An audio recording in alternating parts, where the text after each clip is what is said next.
Well, I first want to thank Professor Kuhn very warmly for that very, very insightful introduction, and I'm very grateful for that.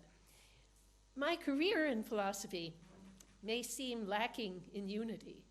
Two very different large areas have been my focus: philosophical work on the emotions and normative political philosophy, exemplified by the capabilities approach. But within these large areas, many other topics are to be found: the history of Greek and Roman philosophy, including Greek tragedy, the relationship between philosophy and literature, and philosophy and music, the importance of the humanities and liberal education for a decent public culture, work on global justice in developing countries, focusing on India, and work on justice for a series of subordinated groups: women, racial minorities, sexual orientation minorities, people with disabilities, aging people, and, in my latest book, non-human animals. In this narrative, I'll try to describe first the unity of my work, then turn to a more chronological approach. And finally, I'll examine the whole issue of what it is to be, as I'm often called, a public philosopher. So section 1, there are 6 sections. The central theme, vulnerability. I think of my work as held together by a set of themes and problems. Roughly, the problem of how to live with dignity as a particular kind of animal in a world of events that we do not fully control. My work in political philosophy focuses on issues of vulnerability. It tries to develop an approach that will come to grips with human need better than previous approaches. And it focuses on the vulnerability of the world's most oppressed people and its very oppressed animals.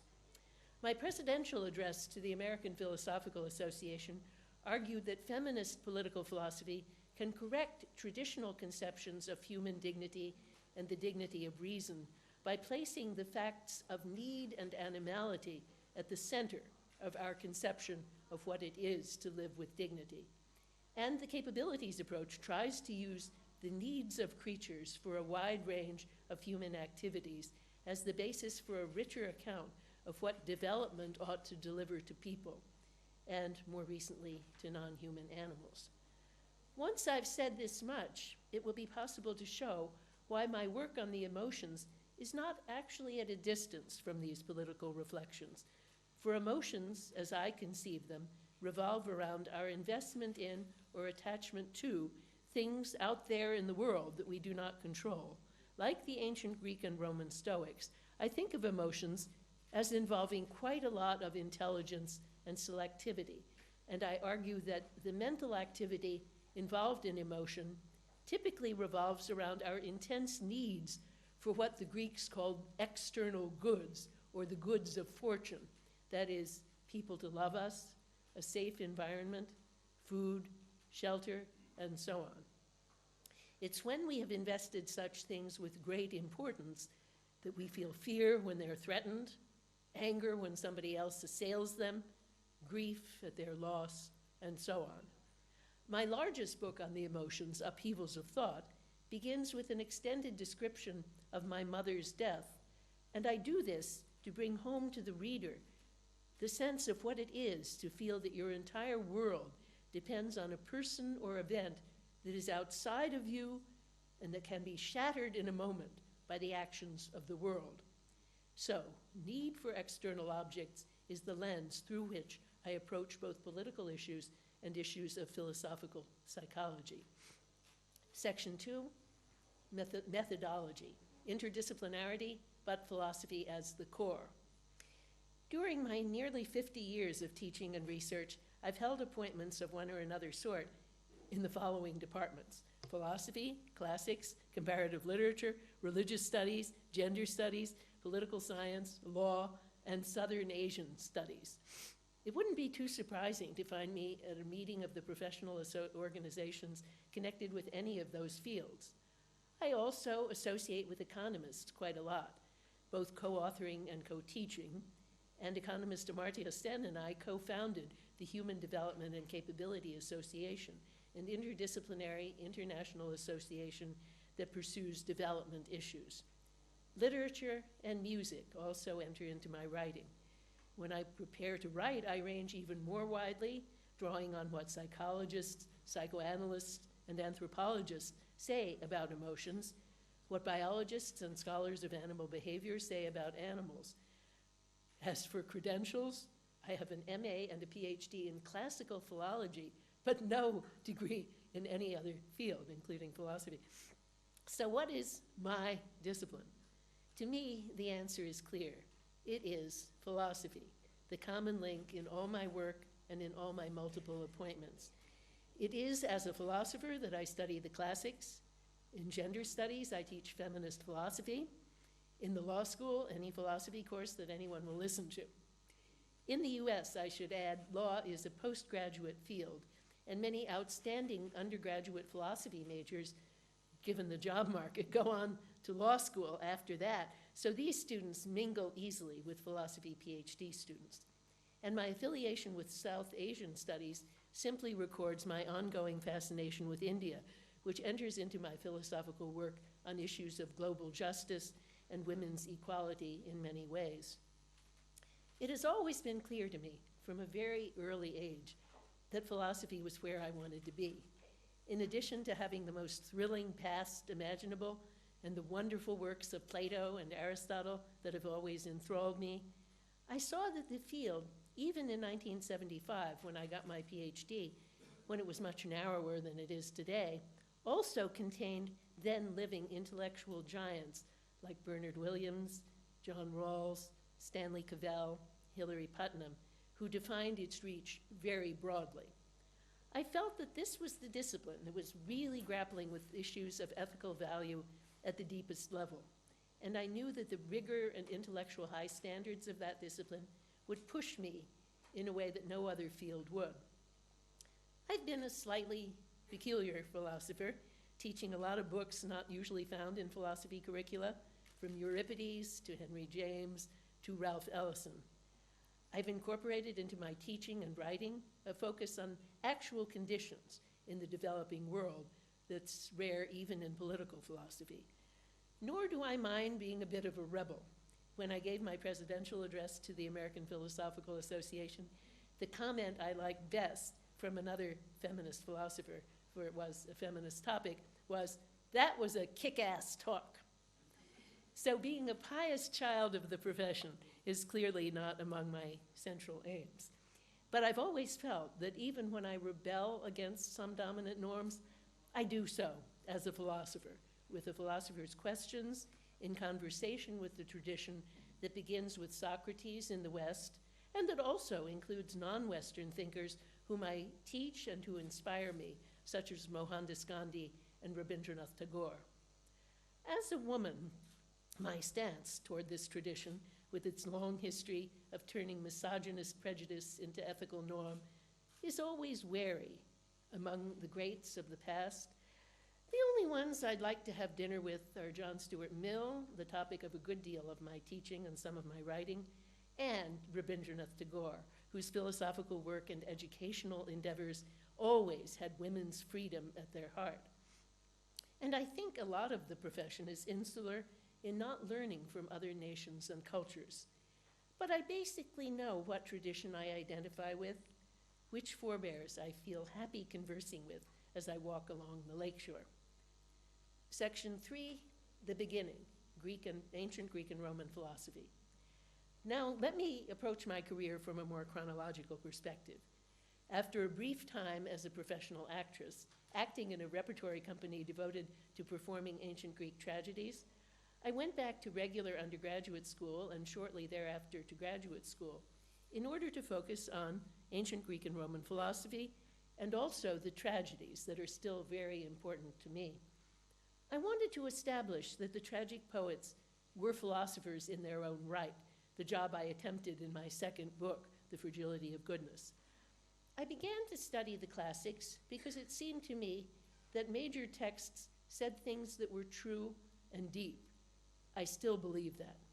My first book was an edition of and commentary on a short work of Aristotle's on the motion of animals, or De Motu Animalium, that still offers illumination, I believe, in thinking about the relationship between humans and other animals.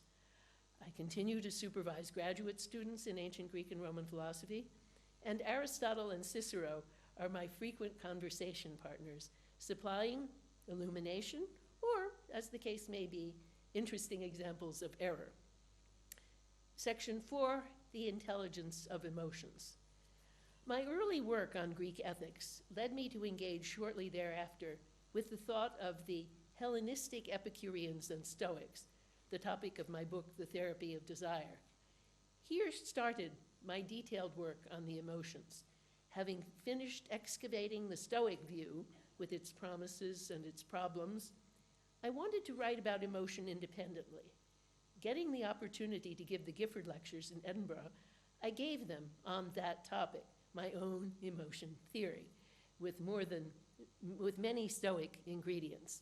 I gave the lectures in 1993, but after doing a lot of further work, the book Upheavals of Thought, The Intelligence of Emotions appeared in 2001. And I've already described the general idea of that one. Thereafter, I followed many lines of further work in this area, writing about the emotion of disgust in the book Hiding from Humanity, 2004, about anger in Anger and Forgiveness, 2016, and about fear in The Monarchy of Fear, 2018. My ideas about emotions weave their way through all my work on political philosophy. One area of further work, already mentioned by Professor Kuhn, concerns the relationship between philosophy and literature, the central theme of my 1990 book, Love's Knowledge, and the 1997 book, Poetic Justice. And I've organized an ongoing series of conferences on literature and law, resulting in a series of edited books.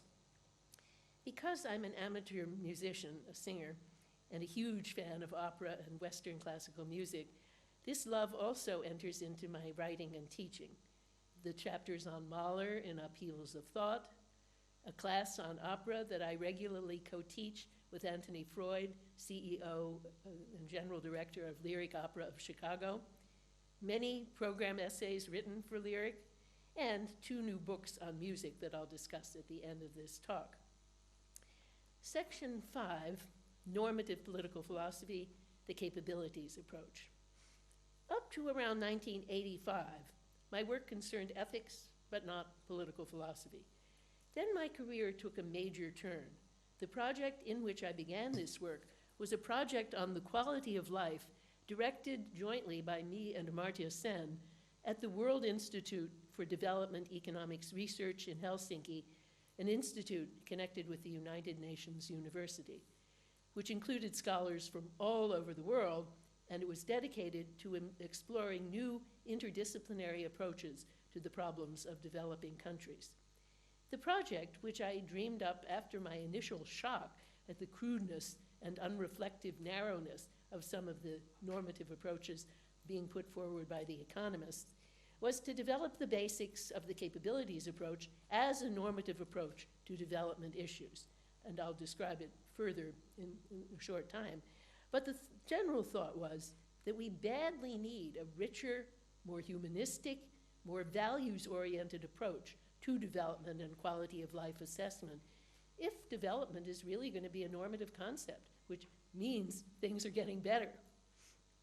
The project produced some good work, but it also encountered obstacles, particularly in the reluctance of the philosophers to write clearly for a non-specialist audience, and in the disciplinary arrogance and closed-mindedness of all but a few of the economists, who did not see how this other profession could possibly have anything to say to them.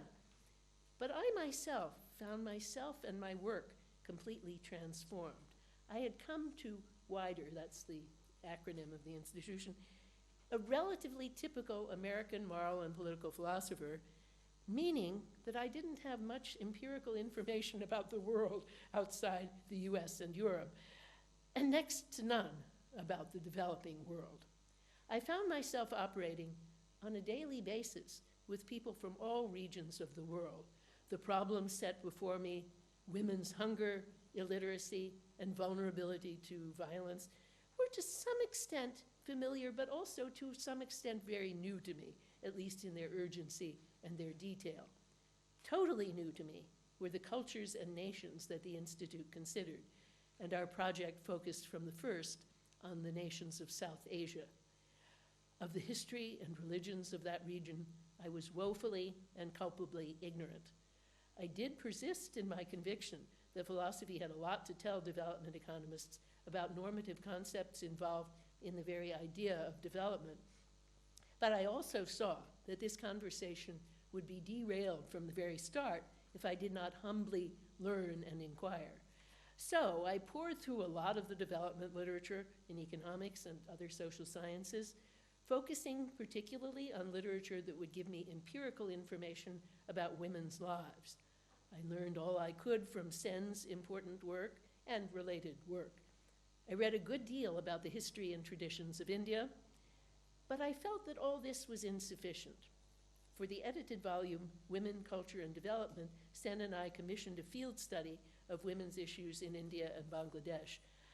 But when it came time to write a book of my own on this topic, focusing on women and their human development, I felt I could not sit in my armchair in Helsinki, even in company with colleagues from Bangladesh and India. I had to go out into the field, and I had been to India a couple of times, but not really out into the field. This was a personal decision, not urged on me by any academic trend, and in many ways it was a difficult one because I'm not an especially adventurous person physically. I am a fitness addict, but I like my own surroundings. It was not easy for me to venture into the places I ventured into, but I knew that any humanistic project trying to defend cross-cultural norms would be hollow and worthless if it didn't listen to the voices of women themselves in poor circumstances, finding out what they're struggling for and what they have to say. So I said to my friend, activist and field worker Martha Chen, Marty, I want to go to India for 3 weeks this March and learn as much as I can about women's development projects. Can you fix me up an itinerary where I will talk to as many people as possible and see as many different sorts of projects as possible? I did this for several years running, going to different places each time and linking up in each case with an activist with whom I had corresponded previously. And I decided to focus on India in my book, 2000, Women and Human Development, because I thought I could get to know something about how region and class and caste contextualize issues in that large single nation and learn enough history to be responsible in what I wrote. I also talked a lot to scholars and I read endlessly. But the thing that was completely transforming was sitting on the ground and listening to poor illiterate women talk or even draw pictures about their lives. Because I've become so involved in India, I've also written a book on Indian politics, The Clash Within, Democracy, Religious Violence, and India's Future, 2007, urged on me by my colleagues in India whose voices were not being heard in the US and Europe, criticizing the rise of the Hindu right and numerous articles, Hindu right and writing also numerous articles invited by Indian law journals. I have a feeling of deep grief and alienation when I view India today, and so do very many, and pretty much all of my close Indian friends, whether they remain there or have left for jobs in the US or the UK. As for the capabilities approach, over time I have written 2 more books, developing the theory in a direction somewhat different from Sen's, namely Frontiers of Justice, 2006, and my more general account, Creating Capabilities, 2011. But here are the basic ideas. Economics is about people's lives, and development economics is supposed to be about making those lives better. But for many years, the dominant approaches to policy in development economics were obtuse in human terms. They measured a nation or region's success in terms of gross domestic product per capita, without probing more deeply to see how growth does or does not improve individual people's lives in areas of central human importance. As the late Mahbub ul Haq, the Pakistani economist, who inaugurated the Human Development Reports of the United Nations Development Program, wrote in the first of these reports in 1990, "The real wealth of a nation is its people, and the purpose of development is to create an enabling environment for people to enjoy long, healthy, and creative lives. This simple but powerful truth is all too often forgotten in the pursuit of material and financial wealth," end quote. But what is wrong with measuring a nation's progress by GDP averaged over the population? Well, of course it's good to promote growth, other things equal. But this figure is an average. It tells us nothing about distribution, and it may conceal large inequalities in basic life chances between individuals and groups. Each person has just one life to live, and people are not likely to feel consoled for having a life full of impediments and deprivations when they're told that their nation or their state is doing very well on the average. All over the world, human beings, like the other animals, are striving to live and to live well, to attain lives worthy of their innate dignity. Each is an individual, and each should be considered as an end, none as a means to the ends of others. The GDP approach also neglects the plurality and heterogeneity of the different parts of a human life: health, bodily integrity, education, access to political participation, leisure time, relationships of respect and non-humiliation. These and other elements of life are important, and a greater quantity of one of them does not atone for the absence of another.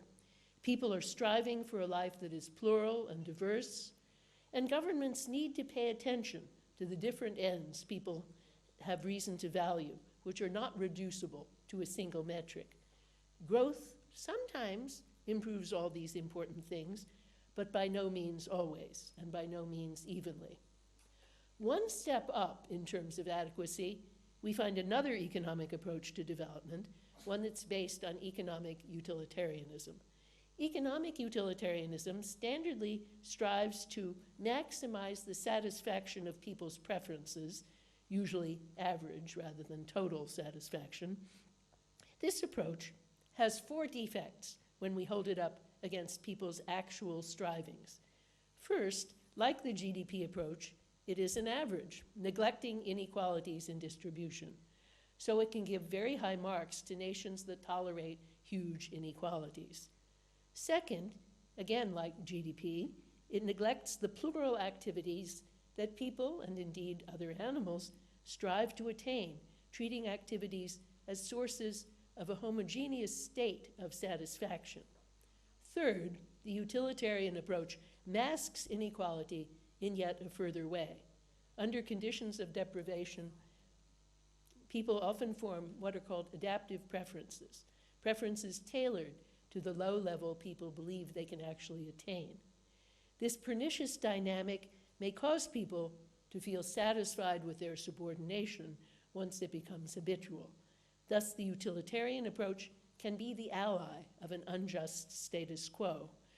This problem is particularly acute when women, for example, are raised to feel that higher education or political participation are not things for them. Cut off from these things, they may report satisfaction with their situation. At times, as Sen's research has shown, they even report satisfaction with a weak and malnourished health status, believing that women are naturally weaker and that they're doing all right for a woman. Finally, the utilitarian calculus values a state of pleasure or satisfaction, not ultimately the activities that produce it. But people want to be doers and strivers, attaining satisfaction, if they do, as the outcome of an activity that is their own. Short-sighted development policies often aim to make people feel good rather than empower them to act.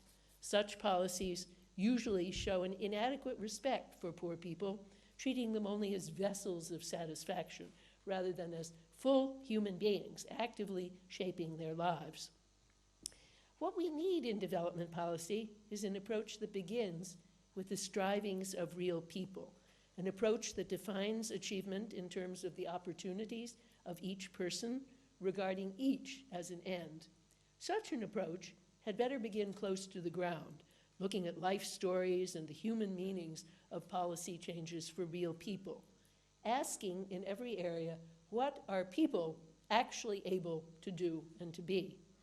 The capabilities approach asks and answers that very basic and very practical question. The word capability does not mean skill. It means a real substantive freedom or opportunity to choose and act in a specific area of life deemed valuable. In the human capabilities approach, each individual human being is an end, meaning that the goal of policy should be to protect and enhance the capabilities of each and every one, treating none as simply a means to the ends of others. The approach is a general theory, but it's always accountable to people's real lives and strivings. In aggregating the data for any development theory has to aggregate in some way, special attention is devoted to the worst off, making sure that they're up to an adequate level. When the capabilities approach was first developed, its purpose was to provide a new template for comparing one nation or region to others, one that was people-sensitive rather than distant from people and their problems. In its use in the human development reports of the UN Development Program, it already selected some opportunities rather than others because of their perceived salience in people's lives. Education and health, for example, were emphasized, and Sen's writings have continually emphasized the importance of freedom of speech and freedom of the press. But there was no real list of the most important goals. There wasn't really a need for one, so long as the approach was being used merely comparatively, as Sen uses it.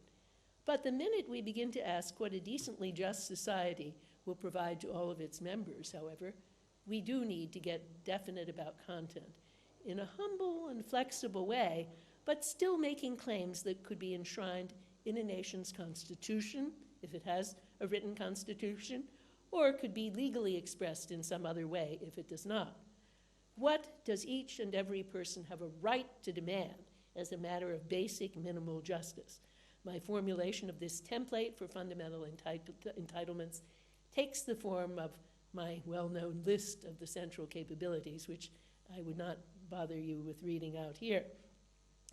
The idea is, though, that these can be further specified in accordance with the particular needs and situation of each nation as it works out the benchmarks of minimal justice that it can actually hope to deliver in a reasonable time. For that purpose, the nation's constitution must supply a threshold for each of the capabilities, whether in a written text or through incremental judicial specification. If the nation doesn't deliver a threshold amount of each and every one of these to each citizen, then it has fallen short of minimal justice, no matter how ample its provisions are in other areas. As with all constitutional lists of fundamental entitlements, the items on the list are seen as qualitatively distinct and not replaceable one with another. Thus, if somebody complains that her freedom of speech is compromised, it is not a good answer to say, but look at the ample education that we provide. Some nations do make that reply, but it's a paper-thin excuse for tyranny. Why is this list, though, a list of capabilities rather than of actual functions? Well, the whole point is that people should be enabled to act. However, people are all different in their choices. Some will not want to avail themselves of all the opportunities on the list. Some people, for example, have no interest in religion and do not engage in religious activities. They would strenuously object to a constitution that suggested that all people must engage in religion, but they're unlikely to object to the opportunity because it's one that many other people do wish to use. Again, some people don't really want leisure time, and they choose to lead a workaholic life. Again, they don't want to be forced to take time off, but they do not object to the recognition that for most people, leisure time is very valuable. Making the list one of capabilities shows respect for the heterogeneity of people's life choices and for their freedom to choose different paths. In Frontiers of Justice, I argued that this approach does better than John Rawls's in dealing with justice for people with disabilities, justice across national boundaries, and justice for non-human animals. I've also used the approach to think about other issues of significant inequality: race, sexual orientation, and age. Recently, I've produced, well, it's actually coming out in January, a big book on the animal issues, arguing that the capabilities approach is the approach that can guide our thinking best in this urgent and difficult area. Section 6, being a public intellectual. I'm often called a public intellectual. That label would be incorrect if it meant that I seek or hold roles in public life outside the academy. I've never even held a major role in my university or in any university beyond chairing hiring committees, organizing conferences, and in general, trying to be a good citizen. Sometimes I have thought that I might seek a university deanship or even a university presidency, but I reject that thought rather quickly for two reasons. First, I absolutely love writing and thinking and the type of day that goes with it.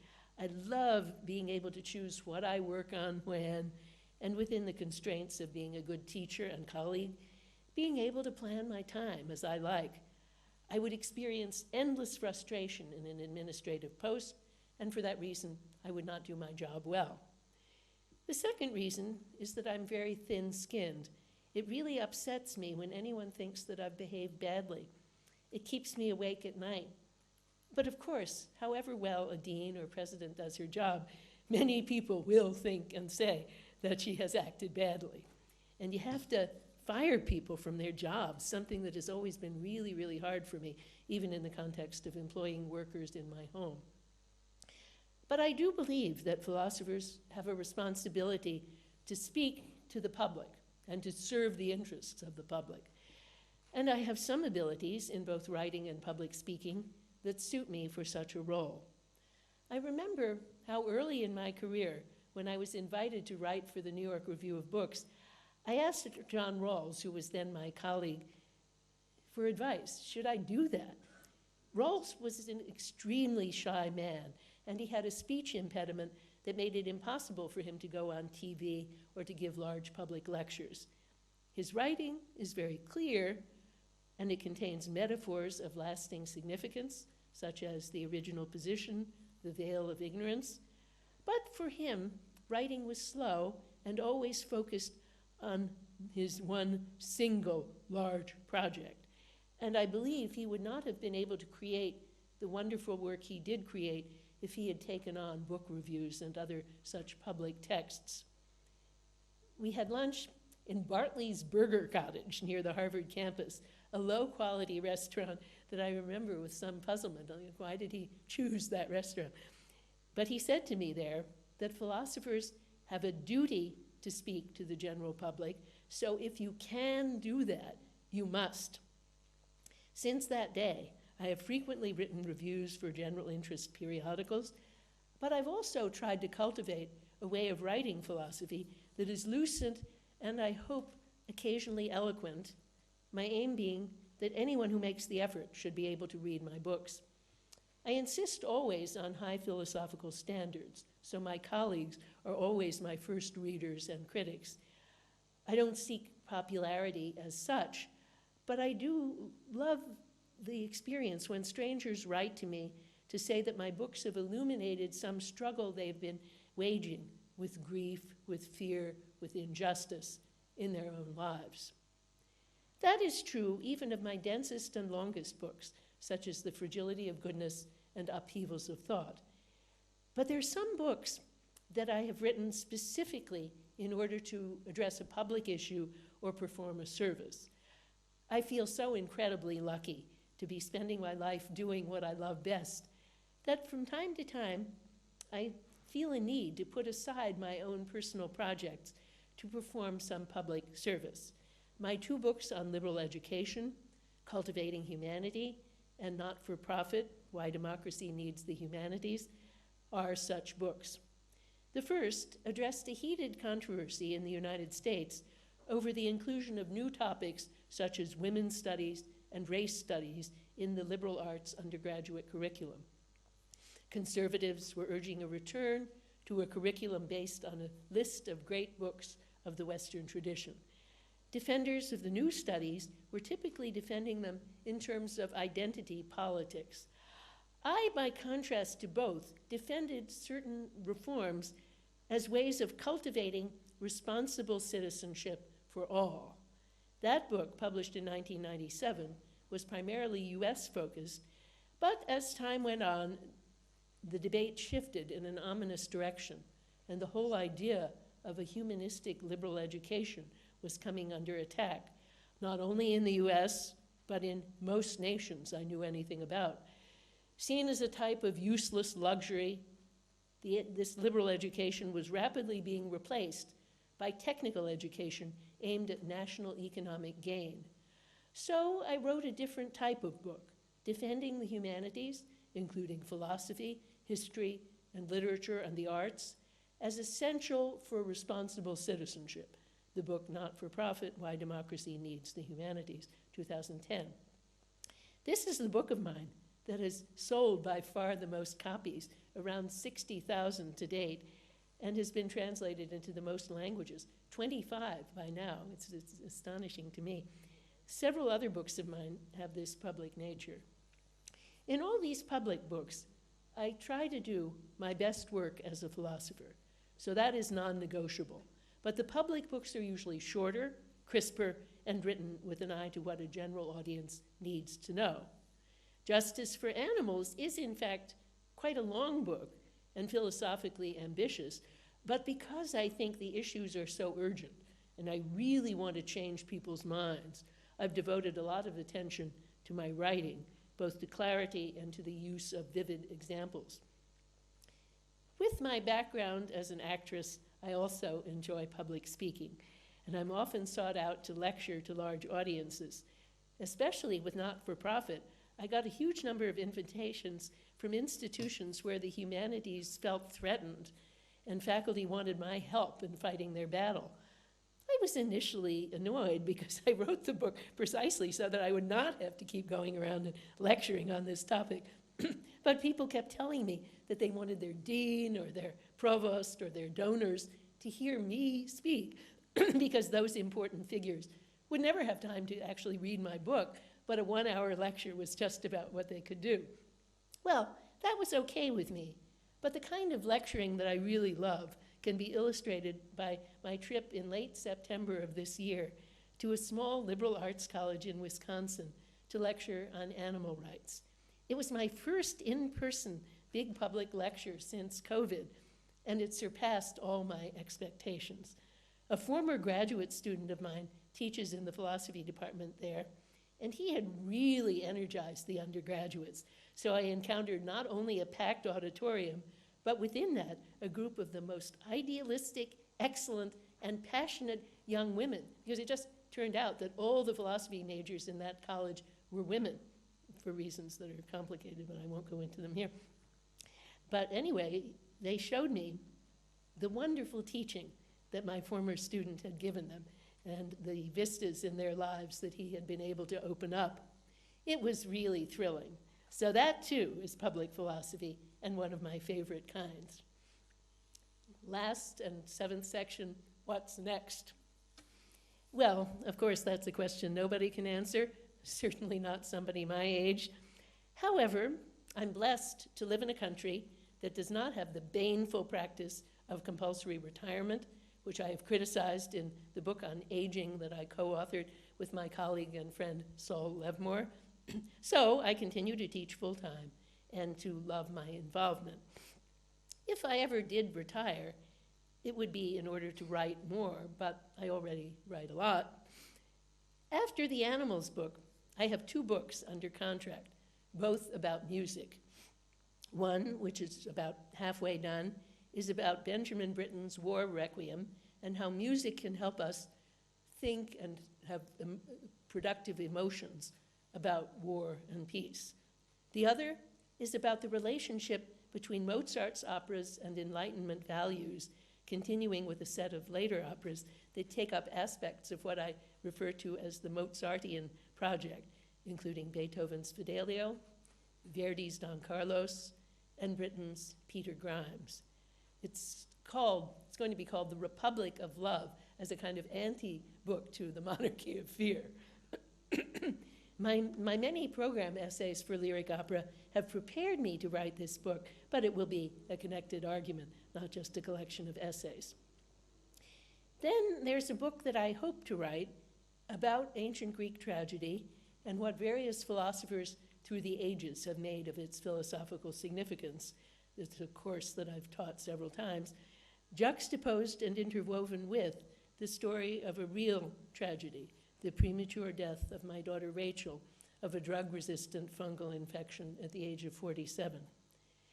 If I am lucky enough to finish all these books in good health, I will easily come up with other ideas.